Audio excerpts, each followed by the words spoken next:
ಎಲ್ಲ ನನ್ನ ಪ್ರೀತಿಯ ಕನ್ನಡಿಗರೇ, ಜೈ ಶ್ರೀರಾಮ್. ಇವತ್ತು ನಮ್ಮ ಬ್ರಹ್ಮಚರ್ಯ 26ನೇ ದಿನ ಆಗಿ ಬೆಳಿಗ್ಗೆ ಬೇಗನೆ ಎದ್ದ ಒಂದ್ ಸ್ವಲ್ಪ ರನ್ನಿಂಗ್ ಮಾಡ್ತೀನಿ. ಅಲ್ಲಿಂದ ಗ್ರೌಂಡಿಗೆ ಹೋಗಿ ಸೂರ್ಯ ನಮಸ್ಕಾರ, ಮೆಡಿಟೇಷನ್ ಹಾಗೂ ಪ್ರಾಣಾಯಾಮ ಮಾಡೋದ್ರೊಳಗ ಟೈಮ್ ಆಗೈತಿ. ಅಲ್ಲಿಂದ ವಾಪಸ್ ಬಂದು ಜಳಕ ಮಾಡಿ ಫ್ರೆಶ್ ಆಗಿ ರೆಡಿ ಹಾಕೊಂಡು ಬುಕ್ ತಗೊಂಡ ಜೈ ಶ್ರೀರಾಮ್.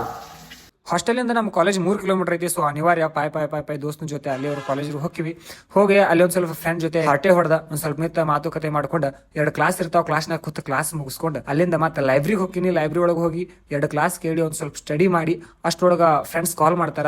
ಅವ್ರ ಜೊತೆ ಕೂಡಿದಾಗ ಅವ್ರಂತ ನಡ್ರಿ ಎಲ್ರು ಹೋಗೋಣ ತಿರ್ಗಾಡಕ್ ಅಂತ ಹೇಳಿಸಿದ ಅಲ್ಲಿಂದ ಎಲ್ರು ಕೂಡಿ ರಾಮೇಶ್ವರಂಗೆ ಹೋಗ್ತೀವಿ. ಅಲ್ಲಿ ಶಿವನ ಪ್ರತಿರೂಪವಾಗಿ ರಾಮೇಶ್ವರಂ ಒಂದು ದೇವಸ್ಥಾನ ಅದ, ಬಹಳ ಅದ್ಭುತವಾಗಿರ್ತೀವಿ. ನೀವು ಬಂದ್ರಂದ್ರ ನೋಡ್ರಿ ಜಮಖಂಡಿ ಒಳಗಡೆ. ಅಲ್ಲಿ ದರ್ಶನ ಮಾಡ್ಬಿಟ್ಟ ಅಲ್ಲಿ ಅಷ್ಟೊಳಗ ನಮ್ಗೊಂದು ಬೆಕ್ಕಿನ ಮರಿ ಕಾಣ್ತದ. ಅದು ಬಹಳ ಹಸ್ದಿರತ್ತ, ಬಹಳ ಕಟ್ ನಮ್ಮ ನೋಡಿ ಒದ್ರಾಕತ್ತಿರ್ತದ. ಚಂದ್ರ ಚೂಡಮಣಿ ಸಾಂಗಿತ್ಲ